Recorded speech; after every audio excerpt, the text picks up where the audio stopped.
संपूर्ण ब्रज साक्षात राधा कृष्ण का प्रकट स्वरूप है।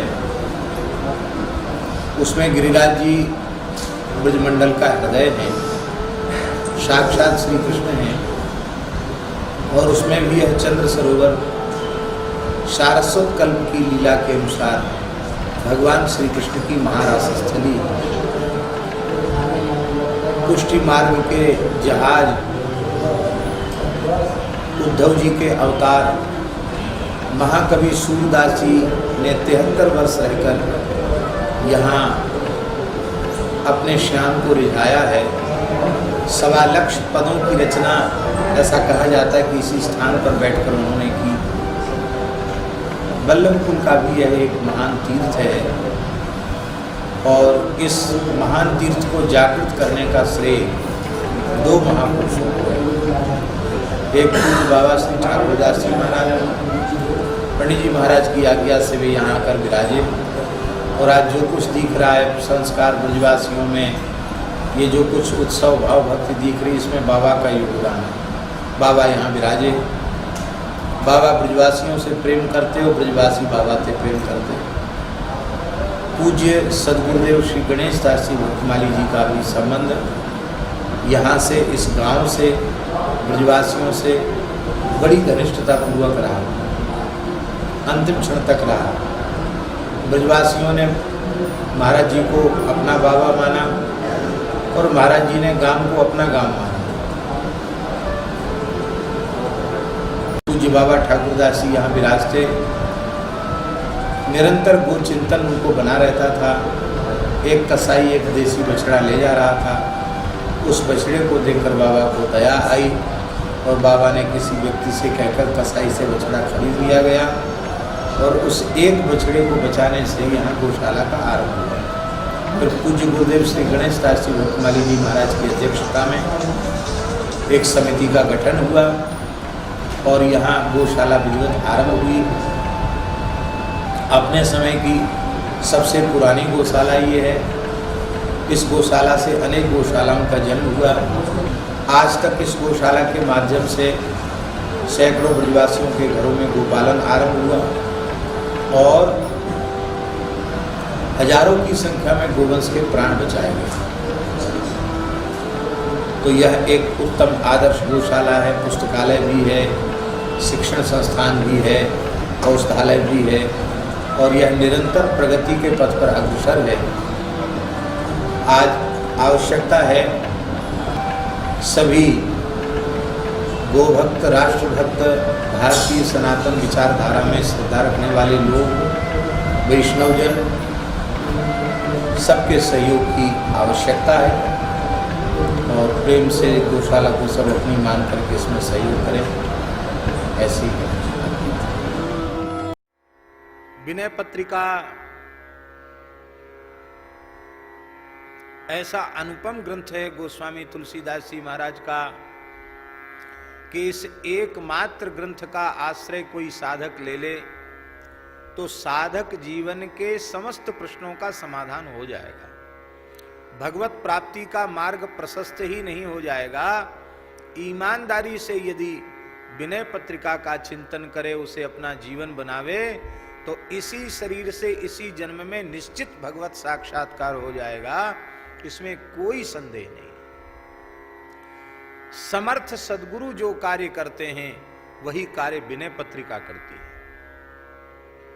जैसे अष्टादश पुराणों का सार सर्वस्व फलरूप श्रीमद् भागवत है और भागवत को लिखने के बाद भगवान व्यास पूर्ण संतुष्ट हुए, फिर और कुछ जीवों के कल्याण के लिए लिखने की आवश्यकता नहीं है, अब हमारा प्रयोजन पूर्ण हो गया, ऐसा भगवान व्यास जी ने समझा।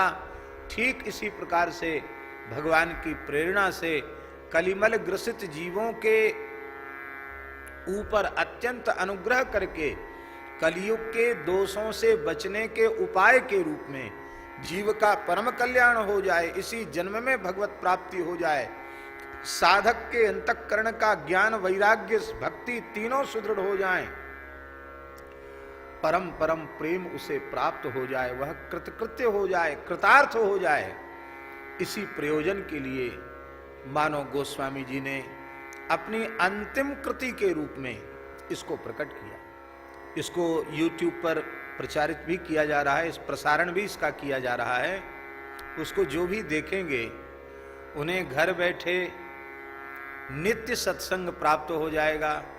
और हम ऐसा अनुभव करते हैं कि उन्हें यह नहीं लगेगा, जितनी देर वे सुनेंगे उनको नहीं लगेगा कि हम वृंदावन से दूर हैं। आप अपने घर में बैठकर यह अनुभव करेंगे कि हम संतों के, गुरुजनों के चरणों में श्रीधाम वृंदावन में ही भावमय स्वरूप से बैठकर श्री विनय पत्रिका के माध्यम से सत्संग कर रहे हैं। जिसके हृदय में दुखी प्राणियों के प्रति अपार करुणा का समुद्र उद्वेलित होता रहता है, वही वस्तुतः सुंदर कहलाने के योग्य है। इसलिए सत्यम शिवम सुंदरम, ये सत्य, प्रेम और करुणा। सत्यम माने सत्य, शिवम माने प्रेम और सुंदरम माने करुणा। श्री राम जी सत्य हैं, श्री राम जी प्रेम स्वरूप हैं, श्री राम जी करुणा स्वरूप हैं। यही भाव है। करुणामय, आप में करुणा ही करुणा है। कैसी करुणा है? आहा हा। जरत सकल सुर वृंद, जरत सकल सुर वृंद, विषम गरल जेहि पान किया, तेहि न भजसी मति मंद, को कृपालु शंकर सरिष। कुंद इंदुदर गौर सुंदरम, कुंद इंदुदर गौर सुंदरम, अंबिकापतिमभीष्ट सिद्धिदम, कारुणिक कलकंजलोचनम, नौमि शंकर मनंग मोचनम। कुंद इंदु समदेह उमा रमण करुणा अयन, करुणा का घर है, करुणा रहती ही उनमें। जाहि दीन परने करहु कृपा मर्दन मयन। ऐसे हे करुणामय, उदार कीरति, आपकी कीर्ति उदार है। उदार किसको कहते हैं? प्रायः संसार में जिसमें लोभ नहीं होता, खूब खुला हाथ जिसका होता है, खुला हाथ जानते ना, एक मुट्ठी बंद होते हैं, एक खुले हाथ होते हैं। तो जिसका खुला हाथ होता है उसको लोग, जिसका खुला हाथ होता है उसको लोग कहते हैं अरे बड़े उदार हैं। कंजूसी में बिल्कुल नहीं, बड़े उदार हैं। पर ध्यान से सुने, उसे उदार नहीं कहते हैं। उदार किसको कहते हैं? उत ऊर्ध्वम राति ददातीति उदारा, अपनी सामर्थ्य के अनुरूप देने वाले को उदार नहीं कहते हैं। आपके पास 1000 रुपया है, आपने 500 रुपये खर्च कर दिए, आप उदार नहीं हैं। आपने 800 रुपये खर्च कर दिए, आप उदार नहीं हैं। आपने 900 रुपये खर्च कर दिए, आप उदार नहीं हैं। आपने 999 खर्च कर दिए तो भी आप उदार नहीं हैं। आपने 1000 खर्च कर दिया तो भी आप उदार नहीं हैं। 1000 तो आपने दे ही दिया, और अपना कपड़ा लत्ता, सोने की अंगूठी, जो कुछ था वो भी लत्ता पत्ता उतार के भी दे दिया। ले भाई, ले जाओ, ले।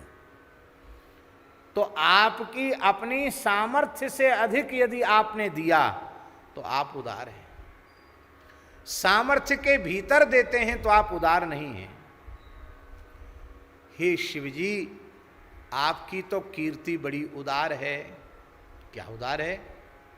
अरे भाई, इससे भारी उदारता और क्या होगी? हैं। अभी आप सुन चुके हैं पदों में, पुनः उनकी चर्चा नहीं करना है। जिस मुक्ति को मांगने में बड़े बड़े मुनियों को भी भगवान से संकोच होता है, तब पुर कीट पतिंगहु पावहीं, आपके नगर में वो कीट पतिंगों को भी मिल जाती है। अर्थात आप इतने उदार हैं कि उनसे लिया तो कुछ भी नहीं आपने, वो आपने उनको संसार चक्र से मुक्त कर दिया। अरे कोई चेला बनाता है, दीक्षा लेता है, तो दीक्षा लेने वाला पूछता है कि हमको क्या लाना पड़ेगा। तो कई बार दीक्षा देने वाले तो थोड़ा संकोच करते हैं, वो नहीं बताते हैं, वो कहेंगे इनके दीनबंधु दास से पूछ लो, ये बता देंगे। इसका मतलब बताएं तो हम ही नहीं, पर इनसे पूछ लो। तो ये कहेंगे एक माला ले आना, मिठाई ले आना, फल फूल ले आना, एक कपड़ा ले आना, और मोटा जजमान देख लें तो और कुछ स्वरूप देख करके उसको लिस्ट बताई जाएगी। ऐसा ये करते नहीं हैं, लेकिन एक उदाहरण दे रहे हैं।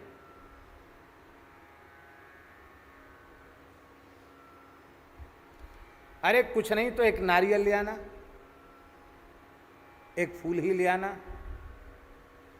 लेकिन भोले बाबा जो काशी में मरने वालों को श्री राम तारक सुनाकर मुक्त करते हैं, उनसे क्या लेते हैं? एक चुल्लू जल भी तो नहीं लेते, एक बिल्व का पत्ता भी तो नहीं लेते, एक अक्षत भी तो नहीं लेते हैं, और अपनी ओर से राम तारक सुनाकर उनको राम जी के चरणों में पहुंचा देते हैं। ऐसी उदार कीर्ति आपको छोड़कर और किसकी हो सकती है? लेते कुछ नहीं और देते सब कुछ हैं। ये साक्षात ठाकुर जी को दे देते हैं। इससे बड़ी उदारता और क्या होगी? कीरति उदार, उदार कीरति, आपकी कीर्ति बड़ी उदार है।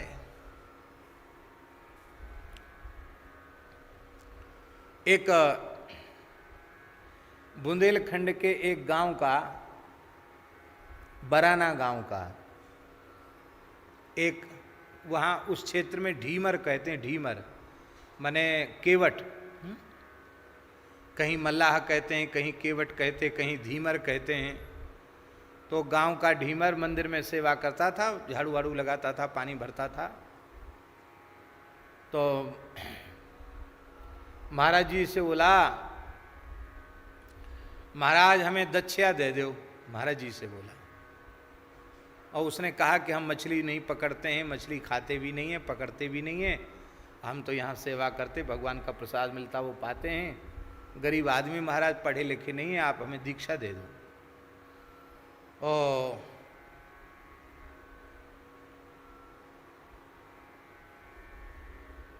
महाराज का लगे दक्षिणा लेवे में?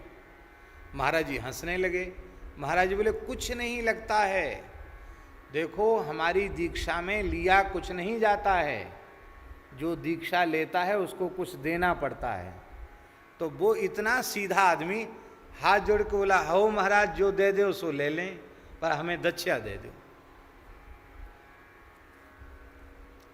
महाराज जी ने उसको दक्षिणा दिया, दीक्षा दिया, और दीक्षा देने के बाद उसको बर्तन दिए, उसको कपड़ा दिए, और 1 रुपये दक्षिणा जबरदस्ती उसने दिया। एक सिक्का तो महाराज जी ने ले लिया, पर 1 रुपया लिया और 100 रुपया उसको दिया। ये बात कम से कम 30-35 साल पुरानी बात बता रहे हैं आपको।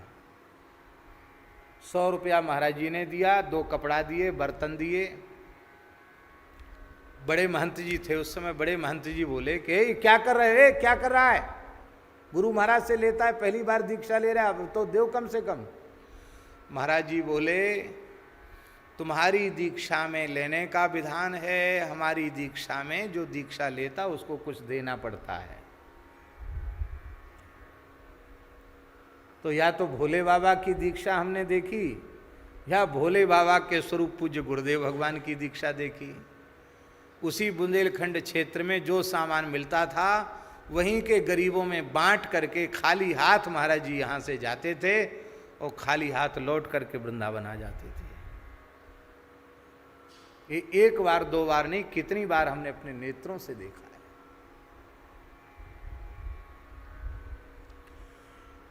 आपकी कीर्ति बड़ी उदार है, आप जीवों को श्री राम नाम प्रदान कर देते हैं, राम धाम प्रदान कर देते हैं, लेकिन उसके बदले में आप उनसे कुछ लेने की अपेक्षा नहीं करते हैं। आप परम करुणामय हैं। बलि जाऊं, मैं आपकी बलि जाता हूं। बलि जाता हूं करते आपकी बलिहारी जाता हूं, आपके चरणों में अपना सर्वस्व निवेदन करता हूं। हरहु निज माया, हे भगवान आप अपनी माया को हर लीजिए।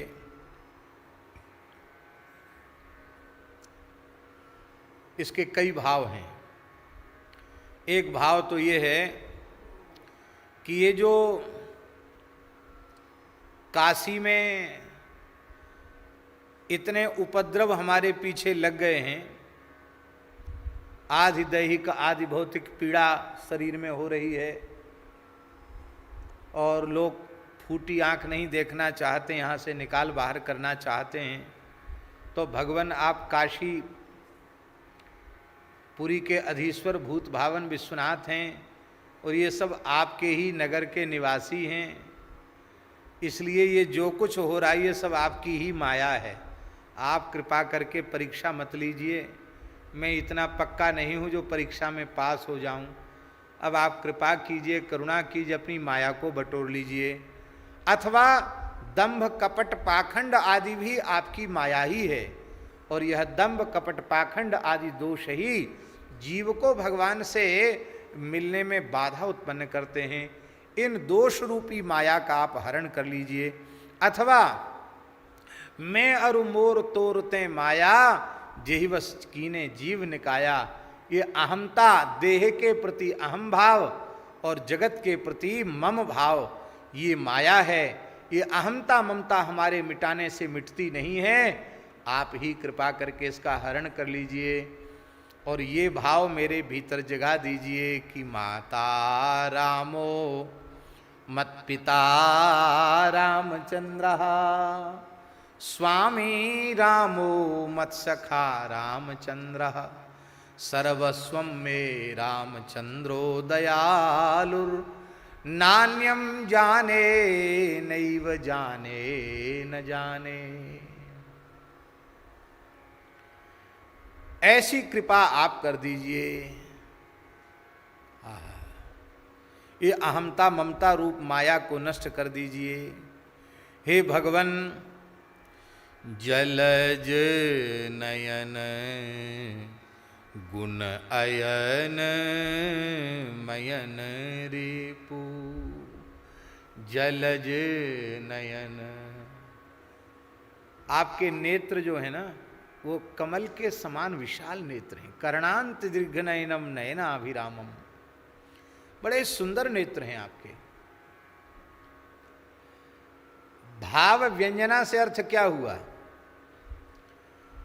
इसका अर्थ है कि आपकी छोटी आंख नहीं है जो दीनहीनों के दुख आपको दिखाई न पड़े, आपके तो कमल दल के समान विशाल नेत्र हैं। इन विशाल नेत्रों में करुणा का सिंधु लहर ले रहा है। ऐसे करुणार्द्र से आपके विशाल कमल दल के समान नेत्र हैं।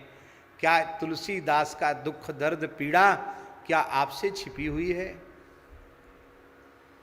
गुण अयन, गुणों का अयन माने निवास स्थान आप हैं।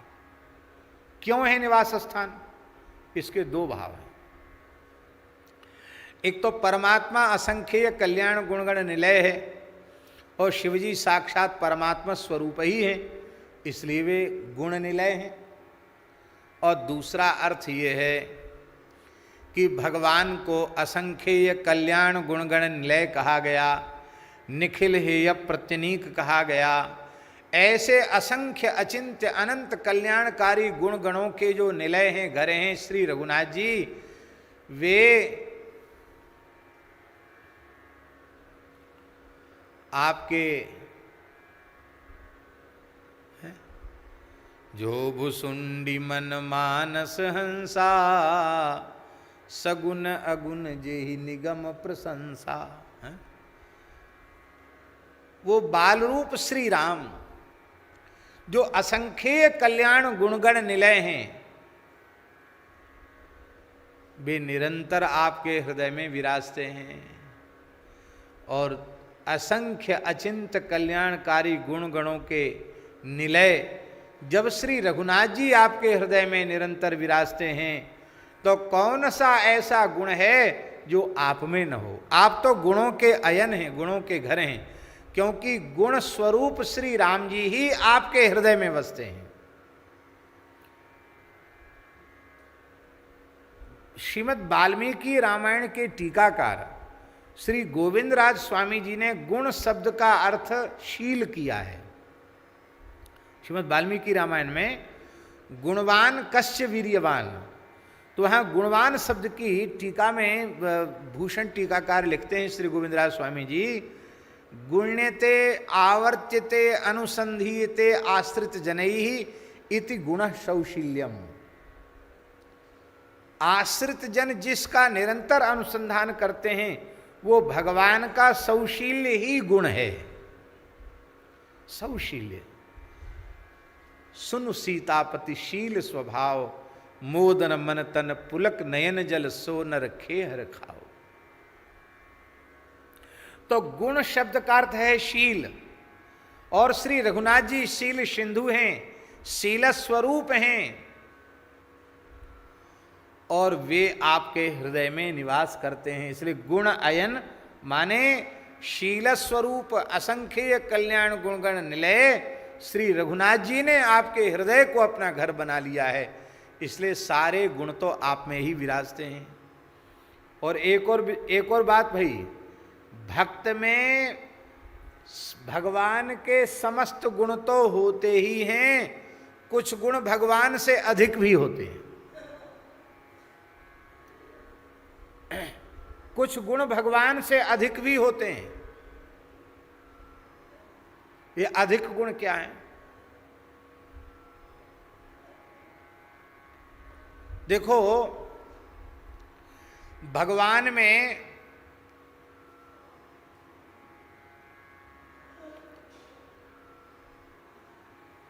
पुरस्कार का गुण नहीं है। पुरस्कार जानते हैं? सिफारिश। भगवान किसी की सिफारिश नहीं करते। क्यों? सिफारिश जो है अपने से बड़े के पास की जाती है, और इनसे बड़ा कोई है ही नहीं, ये सिफारिश किसके पास जाकर करें?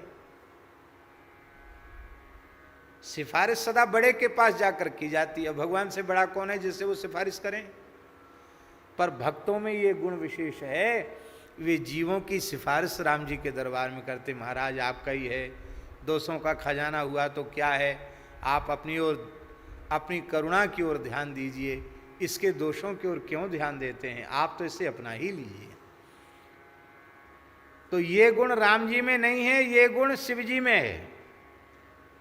हमारे जैसे जीवों को, तुलसीदास जी कहते, हमारे जैसे दीनहीन को श्री राम जी की चरण शरण प्रदान आपने ही तो कराई है। भगवान शंकर नरहरियानंद जी को आदेश प्रकट होकर न देते तो श्री तुलसीदास जी को दीक्षा कैसे मिलती, वैष्णव संस्कार कैसे मिलता? तो सदगुरु की प्राप्ति, राम मंत्र की प्राप्ति, दीक्षा की प्राप्ति, राम जी के दर्शन की प्राप्ति, सबके मूल में विश्वनाथ जी की कृपा है। आपने सिफारिश न की होती तो मेरे जैसे दीनहीन को शरणागति कैसे मिलती? ये गुण राम जी से ज्यादा है आप में। दूसरा एक और है, भगवान में एक गुण और नहीं है। कौन सा गुण जानते हैं?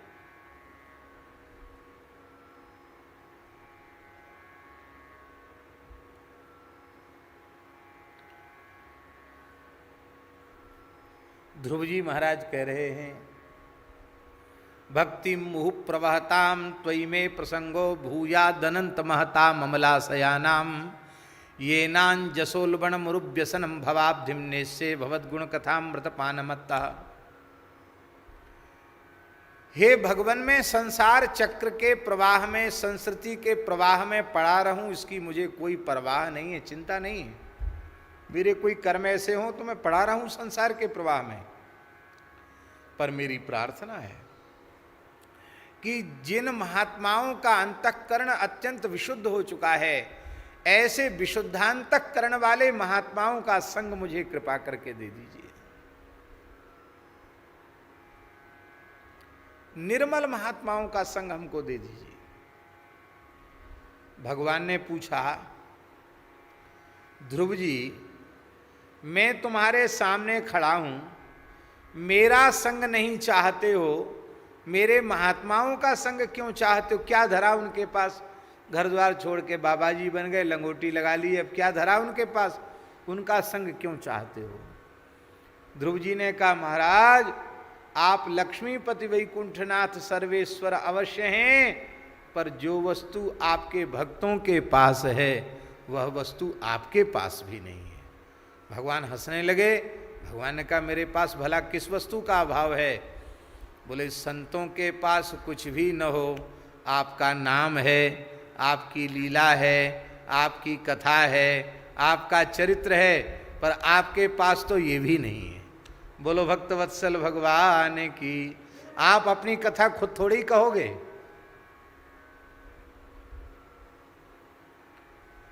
तो ये एक विशेष गुण, भगवान नाम रूप गुण लीला की संपत्ति भक्तों के पास है, ये संपत्ति भगवान के पास भी नहीं है, ये विशेष गुण। और एक और बात सुनिए पिताजी, बहुत ध्यान से सुने। वो बात ये है, एक बार हमारे लाला यशोदानंदन बालकृष्ण प्रभु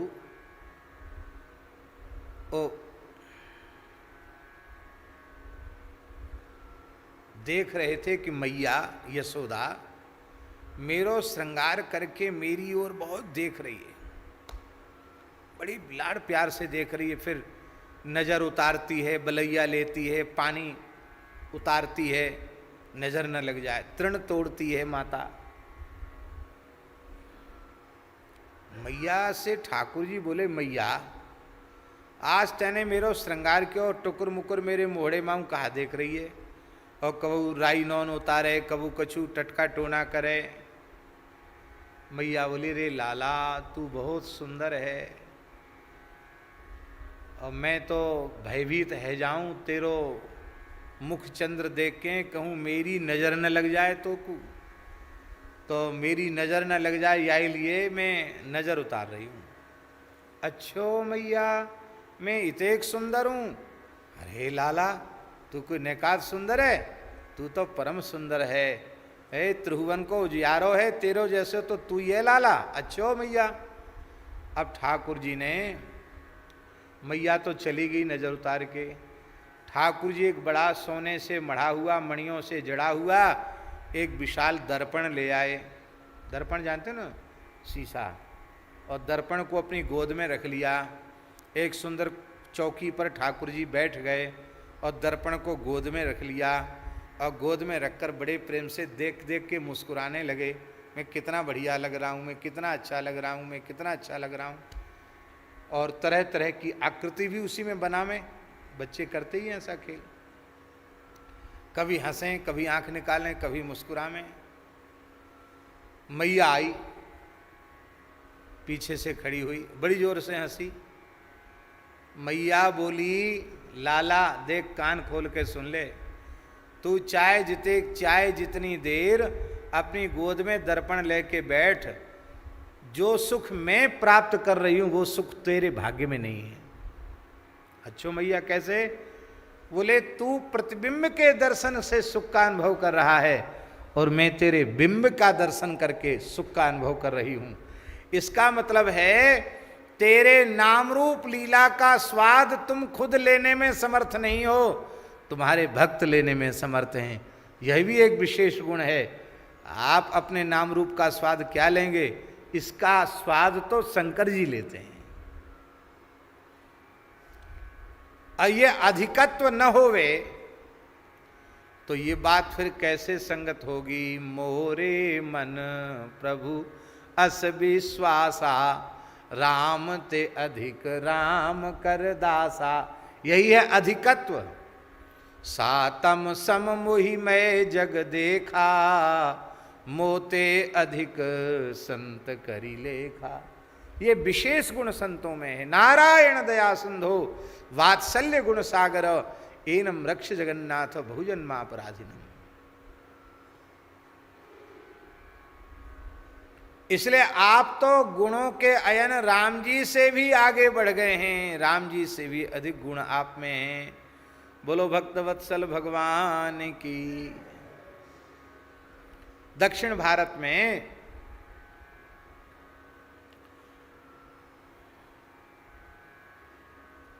मैलकोटा है, मलयकूट पर्वत, मैलकोटा, जहां भगवान विराज रहे हैं, तिरुनारायण स्वामी भगवान वहां विराज रहे हैं मलयकोट में, मैलकोटा में। श्री भाष्यकार भगवान स्वामी श्री रामानुजाचार्य जी महाराज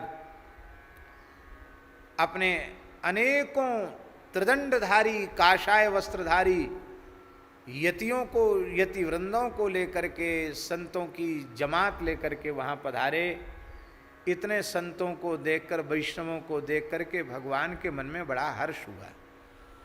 भगवान ने आचार्य चरण को हाथ का इशारा देकर निकट बुलाया, श्री रामानुजाचार्य जी को निकट बुलाकर कहा कि एक बात बतावें, आप सबका समाधान करते, हमारा भी समाधान करें। आचार्य चरण बोले, कहो क्या बात है? तो आपने कहा कि हमने रामावतार में समुद्र को साक्षी देकर के कहा, सकृत एव प्रपन्नाय तवास्मीति च याचते अभयम सर्वभूतेभ्यो ददाम्ये तद्व्रतम मम। जो एक बार आकर मेरी शरणागति की याचना करता है, मैं उसे प्राणी मात्र से अभय कर देता हूँ। पर गिने चुने लोग शरण में आए। एक कौआ आया, वो भी मार खा के आया, नारद जी ने धक्का दिया तब आया। अब विभीषण आया, वो भी अपने भाई की लात खा के आया। सुग्रीव भी आया, वो भी अपने भाई की मार खा के आया। गिने चुने लोग हमारे शरण में आए। हम तो सोचते थे भीड़ इकट्ठी हो जाएगी, पर गिने चुने लोग शरण में आए। पर इस कराल कलिकाल में इतने जीवों को आपने शरणागत कैसे बना दिया?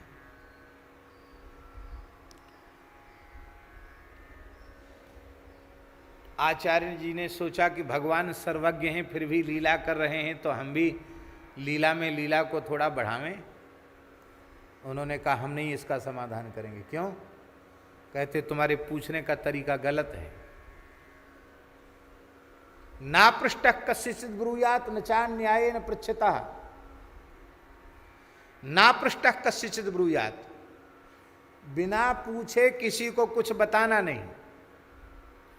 अनुचित तरीके से पूछे तो भी बताना नहीं। आपका तरीका उचित नहीं है।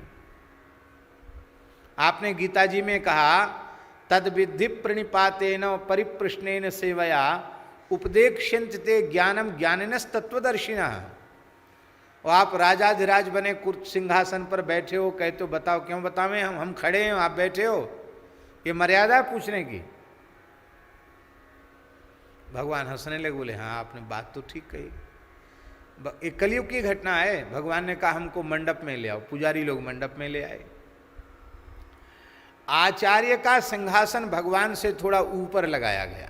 भगवान का सिंहासन थोड़ा नीचा, आचार्य का सिंहासन ऊपर। ठाकुर जी ने हाथ जोड़ के कहा, अब बताओ इतने जीवों को शरणागत कैसे बनाया? तो श्री रामानुजाचार्य भगवान बोले इतने रहस्य की बात इतनी भीड़ में कैसे बतावें? इतने लोग यहाँ खड़े हैं, सबके सामने बताऊं? भगवान ने कहा, आप तो बहुत नाटक कर रहे हो। अरे भीड़ की बात थी तो गर्भगृह में ही आप कह देते, हम भीतर से बंद कर लेते, एकांत में बतरा लेते। तब तो मना किया नहीं। अब कहते हो बहुत भीड़ है, कैसे बतावें? अब आप बताओ, कैसे बताओगे? बोले देखो, अब आपको भी ज़्यादा परेशान करना ठीक नहीं है, आपको कान में बता दें। भगवान बोले हाँ कान में बता दो। तो श्री रामानुजाचार्य भगवान ने कोई नया कोरा कपड़ा नहीं मंगाया, अपना जो अचला पहने थे काशाय वस्त्र, वही भगवान नारायण के ऐसे मुख मस्तक पर डाल दिया और डालकर उनके कान में अष्टाक्षर मूल मंत्र का उच्चारण कर दिया। एक बार नहीं, 3 बार। कपड़ा हटा लिया, बोले हो गया समाधान। भगवान ने हंसते हुए कहा, ऐसे तो लोग चेला बनाते हैं, आपने तो हमको चेला बना लिया। बोले आपने हमको गुरु बना के धरती पर भेजे ही है, तो गुरु तो सबको चेला ही बनावेंगे, जीवाचार्य है ना, आचार्य बना के आपने भेजा है। भगवान मेरे पास कुछ भी नहीं है, मैंने आपका यह नाम सुना सुना कर ही इतने जीवों को आपकी शरण में पहुंचा दिया। इसलिए जो काम भगवान अवतार लेकर भी नहीं कर पाते हैं, वह काम भगवत स्वरूप आचार्य करते हैं, क्योंकि वे भगवान के नाम रूप गुण लीला का दान करके जीवों को भगवत सन्मुख बना देते हैं। यही है गुण आयन। और कैसे हैं मयन रिपु। मयन रिपु माने काम रिपु, आप कामदेव के रिपु हैं। इसका मतलब है ये जीव अपनी कामनाओं इच्छाओं के कारण ही, इनके जाल में फंसा हुआ होने के कारण ही संसार में बार बार पैदा हो रहा है, मर रहा है, दुख पा रहा है। तो हे भगवान, इस कामना रूप काम को जलाने में समर्थ तो आप ही हैं, अर्थात हे प्रभु कामना रूप काम को आप जला दीजिए, वैषयिक काम को जला दीजिए। हे भगवान, मैं तो एक सामान्य जीव हूँ, आपकी महिमा तो ब्रह्मादि देवता भी नहीं जानते हैं। बड़े बड़े अमलात्मा बिमलात्मा योगींद्र महामुनिंद्र हंस परमहंस भी आपकी महिमा का सांगोपांग वर्णन करने में समर्थ नहीं है। भला मैं कलिमल ग्रसित कैसे आपकी महिमा का वर्णन करूं। महिमा जान न कोई, आपकी महिमा कोई नहीं जान पाता है। पर इतना बोध मुझे आपकी कृपा से, राम जी की कृपा से, गुरु जी की कृपा से अवश्य है। क्या ज्ञान है आपको, बहुत ध्यान से सुने। बिनु तव कृपा राम पद पंकज, बिनु तव कृपा राम पद पंकज, सपनेहु भगति न होई। आपकी कृपा के बिना श्री राम जी के चरण कमलों में स्वप्न में भी भक्ति नहीं होगी। स्वप्न में, इसका मतलब कोई शिवजी से विमुख होकर भगवान की भक्ति प्राप्त करना चाहे तो वेदादि शास्त्रों में, पुराणों में ऐसे सैकड़ों वचन हैं कि बिना शिव कृपा के कोई भगवत प्रेम प्राप्त नहीं, क्योंकि वो अधिकारी है। ठीक इसी प्रकार से बिना नारायण की कृपा के कोई शिव प्रेम प्राप्त नहीं कर सकता है। शिवजी की भक्ति प्राप्त करने का उपाय है श्री नारायण का अनुग्रह। इसी प्रकार से श्री शिवजी की भक्ति प्राप्ति का उपाय है श्री नारायण का अनुग्रह।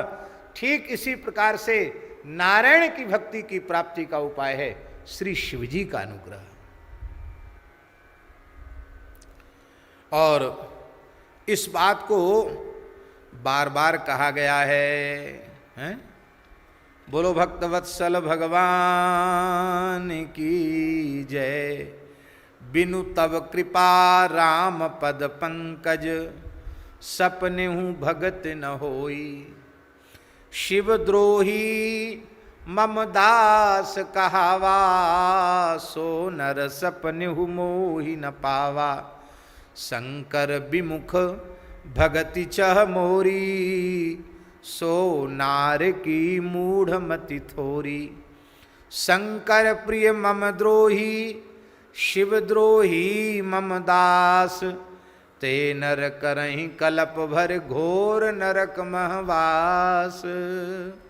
और एक गुपुत मत सबहीं कहूँ कर जोर। शंकर भजन बिना नर, भगति न पावे मोर।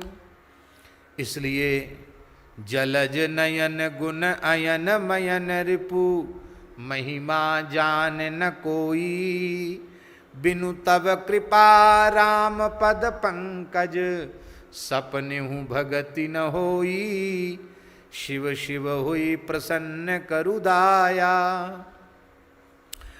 आगे की चरण में, पंक्ति में, तीसरे चरण में गोस्वामी जी बड़ी विलक्षण बात कह रहे हैं। ऋषय सिद्ध मुनि मनुज दनुज सुर, अपर जीव जग माही, तव पद विमुख न पार पाव को, कलप कोटि चल जाही। बड़े बड़े ऋषि मुनि, बड़े बड़े सिद्ध, मनुष्य, दनुज, सुर और जितने भी जीव हैं, वे यदि आपके चरण कमल से विमुख हैं तो संसार सागर से पार नहीं उतरेंगे, दुख के समुद्र से पार नहीं उतरेंगे। चाहे करोड़ कल्पों तक भी साधन करते रहें, कल्प कोटि चली जाएं। अभी भगवत कृपा से हमको श्री लिंग पुराण के पारायण का सौभाग्य मिल रहा है। अब समय तो पता नहीं कहाँ चला जाता है, कम मिलता है, लेकिन फिर भी लगभग सवेरे 3:30 बजे हम उठ ही जाते हैं।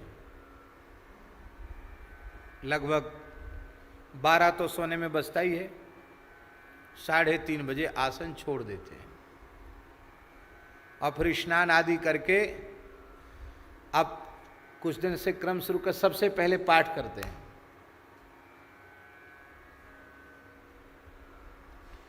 डेढ़ घंटा 2 घंटा सवेरे का समय मिल जाता है। इसके बाद फिर अपना नित्य नियम करते हैं। तो आज ही लिंग पुराण में इतना अद्भुत प्रकरण आया। अब हम क्या करें, अभी हम जैसे ही हम यहाँ बैठे थे ना व्यासपीठ पर, कथा यहाँ बैठे सत्संग के लिए, तो उसी समय हमको याद आया कि हम कह दें कि वो पुराण हमारा उठा लाओ, तो हम वो श्लोक कहें। बिल्कुल उन श्लोकों का अनुवाद है ये। ऋषय सिद्ध मुनि मनुज दनुज सुर, अपर जीव जग माही, तब पद विमुख न पार पाव को, कल्प कोटि चली जाई।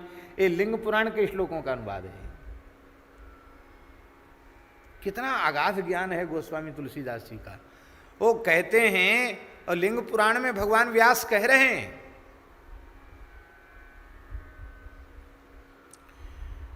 चाहे जितने बड़े ऋषि हों, सिद्ध हों, मुनि हों, मनुज हों, दनुज हों, सुर हों, यदि शिवजी से विमुख हैं, शिवद्रोही हैं, तो उनको अपने साध्य की प्राप्ति नहीं होगी। भले ही वो किसी भी देवी देवता के भक्त हैं, फिर भी उन्हें सिद्धि नहीं मिलेगी यदि भगवान शिव के चरणों में उनका प्रेम नहीं है तो। और सभी देवता, ऋषि, मुनि, दनुज, सुर सब शिव जी की भक्ति करते हैं। ये बात लिंग पुराण में लिखी है, आज ही आई है।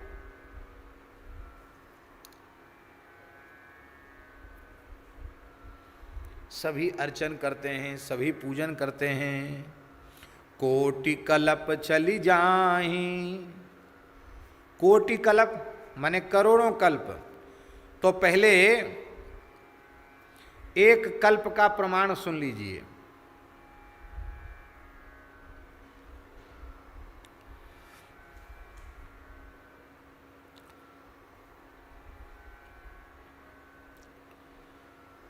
ब्रह्मा जी का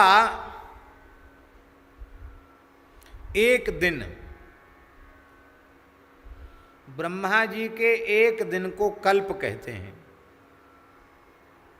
ब्रह्मा जी के एक दिन को कल्प कहते हैं। इस ब्रह्मा जी के एक दिन में 14 मनवंतर होते हैं। भागवत के 8वें स्कंध में इन 14 मनवंतरों का बड़ा सुंदर वर्णन किया, और भी पुराणों में है। 14 बार इंद्र बदल जाते हैं, 14 बार सप्तर्षि बदल जाते हैं ब्रह्मा जी के एक दिन में। ब्रह्मा जी के एक दिन में 1000 बार सतयुग, 1000 बार त्रेता, 1000 बार द्वापर, 1000 बार कलयुग बीत जाता है। इतने समय को एक दिन कहते हैं। और इस एक दिन को एक कल्प कहा गया। तो गणितज्ञों ने ब्रह्मा जी के एक दिन के वर्ष निकाले हैं। कितने वर्ष का, मानवीय वर्षों से कितने वर्षों का ब्रह्मा जी का एक दिन होता? बहुत ध्यान से सुने, लिखना चाहो तो लिख भी सकते हो। 4 अरब 32 करोड़ वर्ष का ब्रह्मा जी का एक दिन होता है। 4 अरब 32 करोड़। इतने लंबे समय तक कोई साधन करे पर शिवजी से विमुख हो तो उसे साधन में कभी सिद्धि प्राप्त होगी ही नहीं।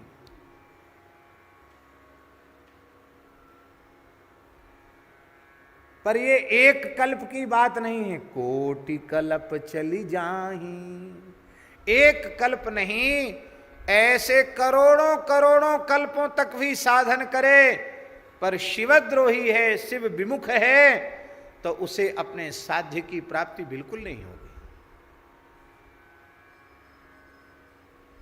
आप अभी सुन चुके हैं, ते नर करहि कल्प वरि घोर नरक महा वास।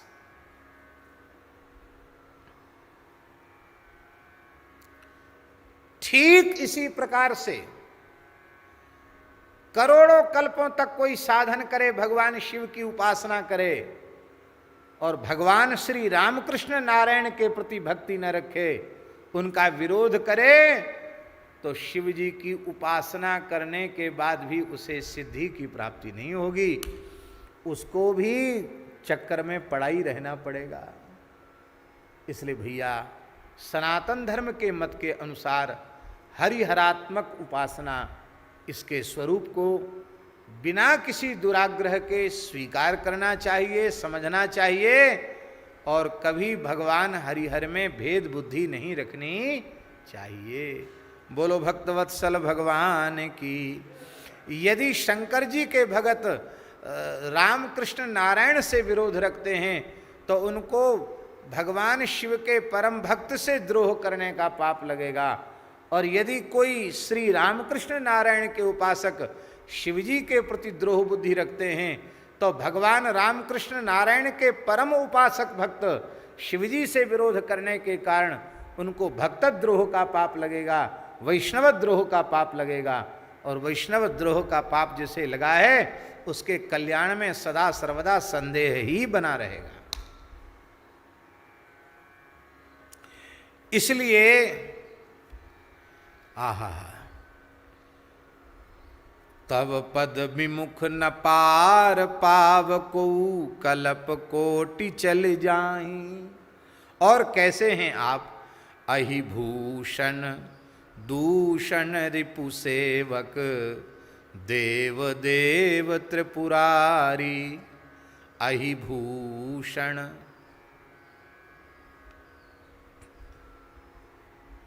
अच्छा, एक बात बताओ,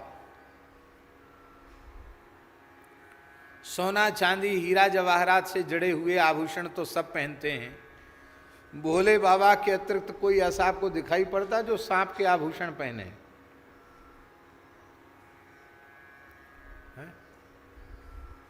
है किसी में ताकत सर्प के आभूषण धारण करने की? सर्प जो है बड़े भोगी होते हैं, कामी होते हैं, बहुत भोगी होता है सर्प।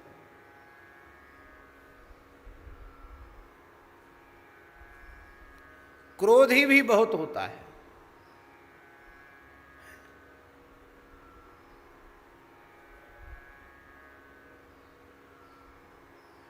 क्या कहा काली नाग ने भगवान श्री कृष्ण को? वयम खलाह सहोत्पत्त्या। हम तो पैदाइशी दुष्ट हैं, जन्मजात दुष्ट हैं।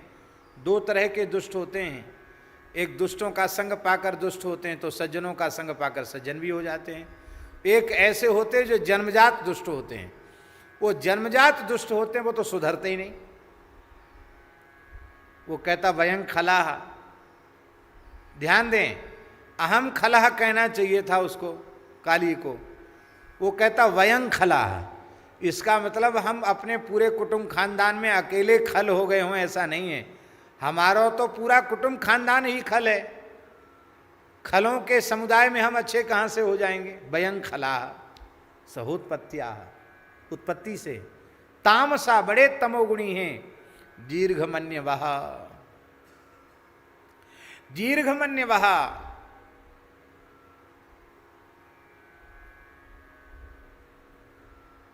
बैर का बदला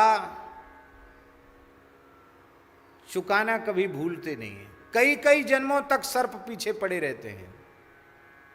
एक बार किसी नाग को मार दिया, 1000 वर्ष की आयु होती है नाग की, सर्प की। यदि कोई न मारे तो 1000 साल जीता है सर्प। और उसको देवता देवयोनि है सर्प, वो पता चल जाता उसको कि मुझे डंडा मारने वाले ने कहाँ जन्म लिया, उसको पता चलता है, वहीं जाकर काटेगा। जिस ब्राह्मण ने जन्मेजय को सर्प यज्ञ करना बताया था, सर्प यज्ञ की विधि बताई थी, उस ब्राह्मण को हर जन्म में नाग डसता था, उसी से उसकी मृत्यु होती थी। बड़ा भारी वैदिक अग्निहोत्री वैदिक ब्राह्मण। और कब द्वापर युग था, तब से बार बार ब्राह्मण कुल में जन्म लेता, फिर युवावस्था में सर्प आकर डसता और उसकी मृत्यु होती। इस तरह से जन्म लेते लेते कलयुग तक वो जन्म लेता चला गया। जगत गुरु श्री रामानंदाचार्य भगवान विराजे थे काशी में। उस ब्राह्मण को अपने कई जन्मों की स्मृति थी, उसको पता था कि मैं वही ब्राह्मण हूँ जिसने सर्प यज्ञ की विधि बताई थी। अंत में हाहाकार करता हुआ, ये कितने जन्मों तक नाग पीछे पड़ा रहेगा मेरे। और जगत गुरु श्री रामानंदाचार्य भगवान की शरण में आया। भगवान श्री रामानंदाचार्य ने कहा कि तुम यहाँ रहो। उस ब्राह्मण को आपने दीक्षा दे दी और कहा यहाँ रहो। जैसे ही सर्प आया डसने के लिए, तब स्वामी जी ने उसको फटकार लगाई कि इतने तुझे पता नहीं है किस पाप के परिणाम स्वरूप तो ये योनि तुझे मिली, और इतने जन्मों तक सैकड़ों बार ये जन्म ले चुका है ब्राह्मण, और सैकड़ों बार तू इसे डस चुका है, मार चुका है, तो इतनी ब्रह्म हत्याएं तेरे सिर पर चढ़ी हुई हैं। आखिर तो अमर होके तो कोई कभी न कभी तो तू मरेगा, और जब मरेगा तो इतनी ब्रह्म हत्याओं का परिणाम तुझे भोगना पड़ेगा, कितना समय लगेगा। ऐसा कहकर जैसे ही स्वामी जी ने शंख बजाया कि उसको भयंकर नरक का दृश्य नाग को दिखने लग गया। अरे राम राम, मुझे करोड़ों कल्पों तक नरक में पड़ा रहना पड़ेगा। नाग थरथर कांपने लग गया। तब स्वामी जी ने कहा, कोई चिंता मत करो, सन्मुख होय जीव मोहि जबहि जन्म कोटि अघनासेन। वो नागलोक का नाग था। तब स्वामी जी ने शंख बजाया और नाग को भी दीक्षा दे करके कहा, जाओ पाताल लोक में नागों में राम भक्ति का प्रचार करो, जाओ जाओ, तुमको अधिकार दिया, सब नागों को चेला बनाओ। बोलो भक्तवत्सल भगवान की। दीर्घमन्यवः, इतने लंबे समय तक भी ये बैर का बदला लेना नहीं भूलते। ऐसे सर्पों को जो काल रूप हैं, सब जिनसे घबराते हैं, हे नाथ आप कितने करुणामय हैं, जो संसार में किसी के उपयोगी नहीं, जिनके लिए प्रहलाद जी जैसे महान भक्त ने कह दिया, मोदेत साधुरपि वृश्चिक सर्प हत्या। साधु पुरुष भी बिच्छू सर्प के मरने से दुखी नहीं होते, बोले चलो अच्छा काल है, मर गया, ठीक हुआ। ऐसे वृश्चिक सर्प को भी आपने आभूषण बना लिया। जो किसी के लिए उपयोगी नहीं है, उनको आपने अपने श्रीअंग पर आभूषण के रूप में धारण कर लिया। इससे ज्यादा और आपकी करुणा क्या होगी। इसका मतलब है गुण युक्त को तो सब स्वीकार करते हैं, पर आप इतने करुणामय हैं कि दोषों के खजानों को भी आप स्वीकार कर लेते हैं। आहिभूषण, सर्प आपके आभूषण हैं। और आप कैसे हैं, दूषण रिपु सेवक। खरदूषण रिपु जो श्री राम जी हैं, उन श्री राम जी के आप सेवक हैं। दूषण रिपु सेवक। अब ध्यान दें, यहां खरदूषण तृसरा, इनके जो शत्रु श्री राम जी हैं उनके आप सेवक हैं। चलो ये अर्थ तो स्पष्ट है ही है, पर श्री तुलसीदास जी महाराज ने कहा सेवक स्वामी सखा सिय पिय के, आप सेवक भी हैं, स्वामी भी हैं और सखा भी हैं, सब संबंध आपसे हैं। तो दूषण रिपु सेवक, समास जब बदलेंगे तो अर्थ बदल जाएगा। तो एक अर्थ होगा खरदूषण तृसरा के रिपु हैं सेवक जिनके, दूषण रिपुहु सेवको यस्य असौ दूषण रिपु सेवका।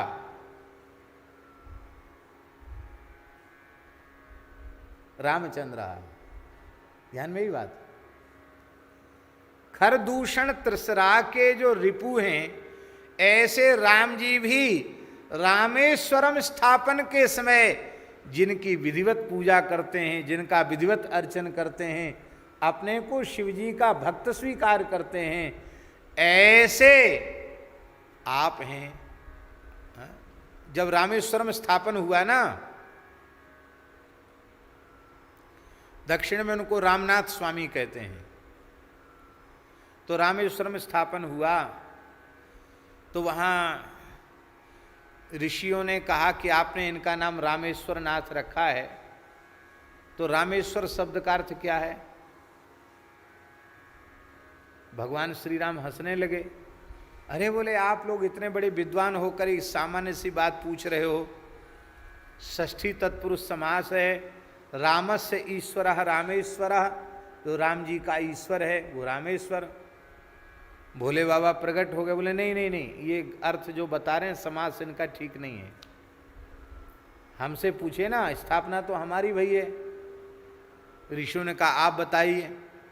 तो शंकर जी बोले रामः ईश्वरो यस्य असौ रामेश्वरः। बोले इसमें राम जी कह रहे थे तत्पुरुष समास है। शंकर जी बोले नहीं, तत्पुरुष समास नहीं, बहुब्रीहि समास है। बहुब्रीहि समास का अर्थ क्या है?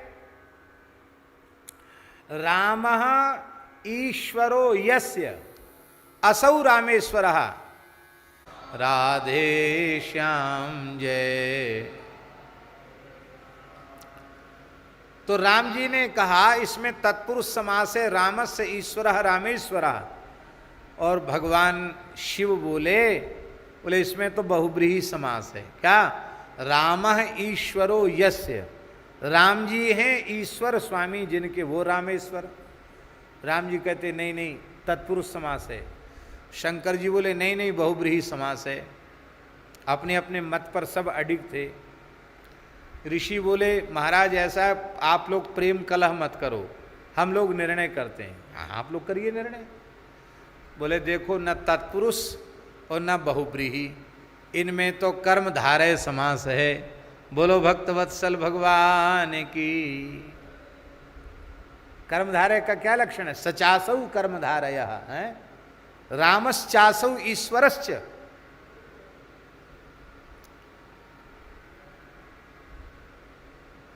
राम जी और ईश्वर दोनों ही ईश्वर हैं, रामेश्वर हैं। दोनों ही सेवक हैं और दोनों ही स्वामी हैं। बोलो भक्तवत्सल भगवान की जय। तो अहि भूषण दूषण रिपु सेवक, देव देव त्रिपुरारी। देव देव त्रिपुरारी, देव देव त्रिपुरारी। हे प्रभु आप देव देव हैं। देव देव माने देवाधिदेव महादेव हैं। और त्रिपुरारी, त्रिपुरारी की बात तो आप लोग सुन ही चुके हैं।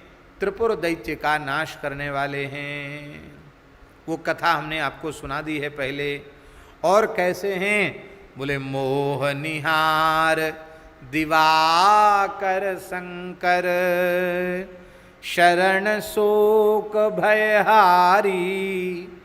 मोह रूपी जो निहार है, कुहरा है, उसको नष्ट करने में आप दिवाकर माने सूर्य के समान हैं। ये मोह ममता ही बड़ी भयंकर रात्रि है।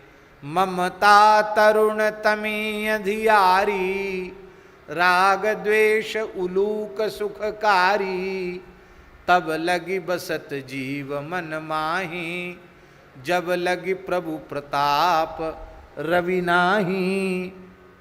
तो मोह निहार दिवाकर शंकर, इसका मतलब है अरे जीव, तेरी मोह निशा तब तक मिटने वाली नहीं है जब तक शिव भक्ति रूपी सूर्य का उदय तेरे जीवन में नहीं हुआ। जब तेरे हृदय में शिव भक्ति का सूर्य उदित होगा तो तेरा सारा मोह जनित अहंकार अंधकार नष्ट हो जाएगा। इसलिए महाराज जी शंकर जी की उपासना निष्काम भाव से जो करते हैं उनमें अवश्य ही ज्ञान का उदय हो जाता है। ज्ञान स्वरूप ही है शिव, वो निश्चित तत्व ज्ञान संपन्न हो जाते हैं। आज यह बात लिंग पुराण में आई है। निष्काम भाव से शिव को भजने वाले उन्हें तत्व ज्ञान हो जाता है और वे शिव सायुज्य को प्राप्त कर लेते हैं। ऐसे हे शंकर शम कल्याणं करोति इति शंकरा, आप सबका कल्याण करने वाले हैं। शरण शोक भयहारी, आपकी शरणागति शोक और भय दोनों का हरण करने वाली है। जो आपके शरणागत भक्त हैं उनके जीवन में न शोक रहता है न उनके जीवन में भय रहता है, वे निर्भय रहते हैं। अब देखो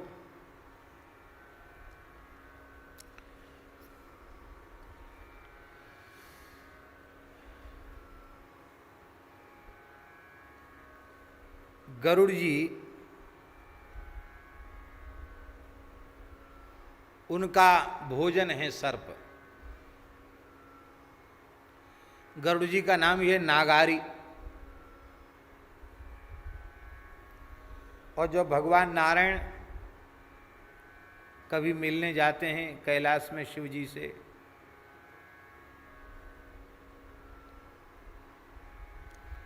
तो जो सर्प बड़े बड़े नाग गरुड़ जी को देख के मूर्छित हो जाते हैं, वो नाग गरुड़ जी को देख के ऐसे ऐसे जीव निकालते हैं, ऐसे ऐसे करते हैं। गरुड़ जी भी मुस्कुरा कर कहते हैं कोई बात नहीं, शंकर जी के शरीर पर हो, सब कुछ तुम्हारे 100 खून माफ हैं, बाहर इनके शरीर से निकल के थोड़े मैदान में आओ तो भी मजा चखाते हैं तुमको। हाँ। वो सर्प भी निर्भय हो जाते हैं। अच्छा, सर्प का सबसे प्रिय भोजन चूहा है। सर्प का सबसे प्रिय भोजन चूहा है। जैसे रसराज को गुलाब जामुन मिल जाए तो शरीर की चाहे जो स्थिति बनी रहे, फिर तो अपने नाम के अर्थ के अनुरूप कितने गुलाब जामुन चढ़ा जाएंगे पता नहीं। होता किसी को प्रिय होता ना, बहुत प्रिय, अति प्रिय।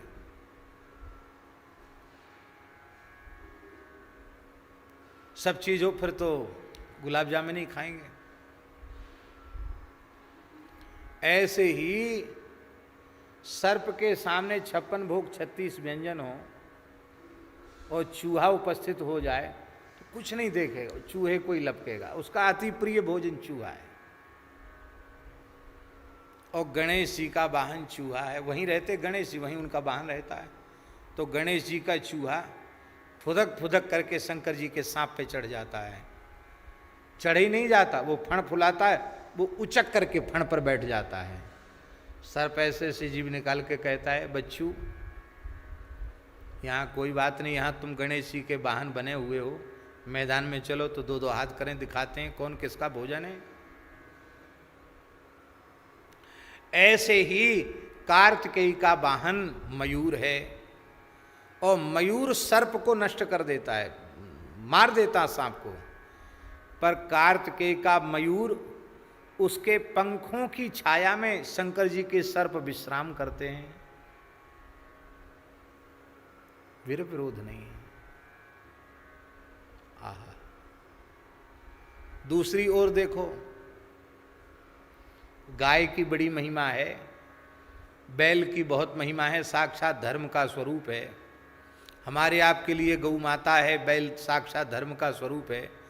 और जंगल में सिंह को बैल दिखाई पड़ जाए, गाय दिखाई पड़ जाए तो धर्म का स्वरूप मानेंगे? वो तो आक्रमण करेगा, खा जाएगा।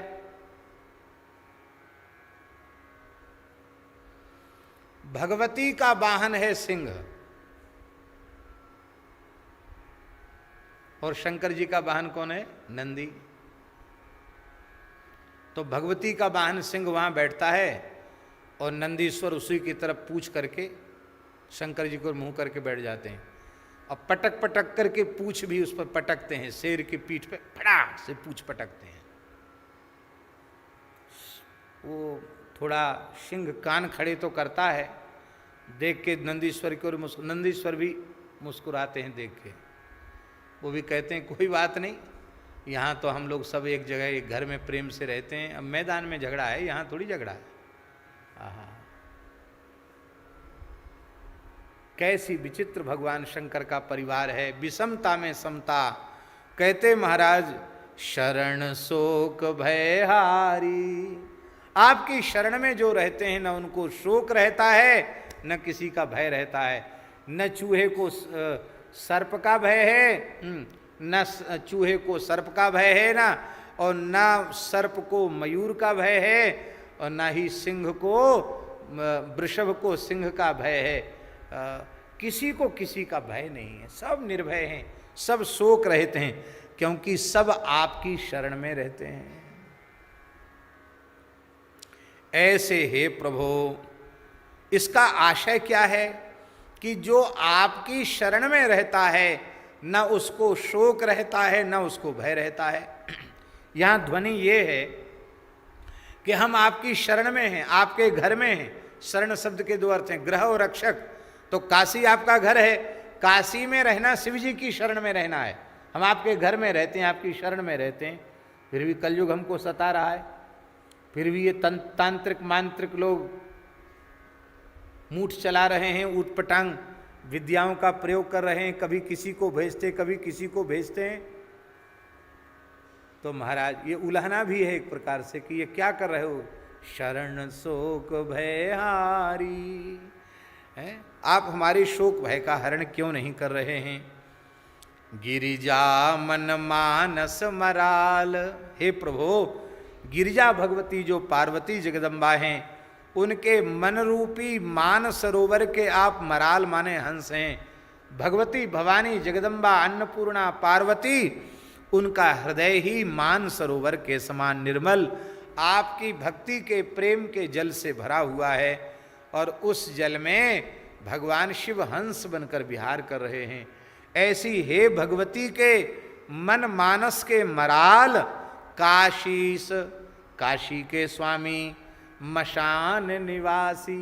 काशी इसका अर्थ ये है जब काशी के आप स्वामी हैं तो काशी में ही हम रहते हैं, आप मेरे भी स्वामी हैं, तो फिर मुझ सेवक की वेदना को आप क्यों नहीं सुन रहे हैं। आप मेरे दुख को दूर कीजिए, भाव है। मसान निवासी, आप लोग कहेंगे काशीवासी और मसान निवासी ये दो क्या है बात। देखो संपूर्ण काशी महाश्मशान है, काशी को महाश्मशान कहा जाता है। आप कहेंगे स्मशान और महाश्मशान में अंतर क्या है। स्मशान उसे कहते हैं जिसमें शरीर जलकर भस्म हो जाता है, शरीर का संस्कार जहां किया जाता है उसको स्मशान कहते हैं। चाहे मुसलमानों का भी तो, ईसाइयों का भी तो मसान होता है, स्मशान, वहां गाड़ा जाता है उनको, वो भी मसान है। चाहे थलदाह हो और चाहे अग्निदाह हो, जहाँ शरीर को नष्ट किया जाए, जलाया, वो संस्कार किया जाए, उसको मसान कहते हैं। तो जहाँ शरीर नष्ट होता है उसको कहते हैं मसान। पर काशी मशान नहीं, महाश्मशान है। महाश्मशान इसलिए है कि संसार में कहीं भी शरीर जलाओगे तो यह स्थूल शरीर ही जलकर भस्म होगा, पर काशी में दाह संस्कार करने पर स्थूल के साथ सूक्ष्म और कारण ये तीनों शरीर वहां समाप्त हो जाते हैं, इसलिए मोक्ष होता है। सूक्ष्म और कारण जब तक रहेंगे तब तक संसार के चक्र में पड़े रहना पड़ेगा। पर काशी में मरने का और काशी में अग्नि संस्कार का इतना बड़ा महत्व है मणिकर्णिका में कि वहां स्थूल, कारण और सूक्ष्म ये तीनों प्रकार के शरीर नष्ट हो जाते हैं, जीव मुक्त हो जाता है। इसलिए काशी को महाश्मशान कहा जाता है। ऐसे मशान निवासी।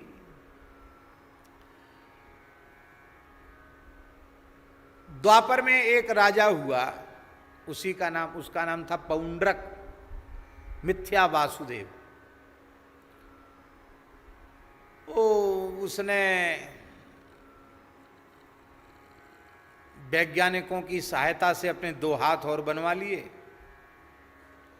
एक मशीन का गरुड़ बना लिया, वो उड़ता था आकाश में, शंख चक्र गदा पद्म धारण करता, शरीर पर कुछ नीला रंग पोत लेता, भगवान के जैसा मुकुट उकुट लगा के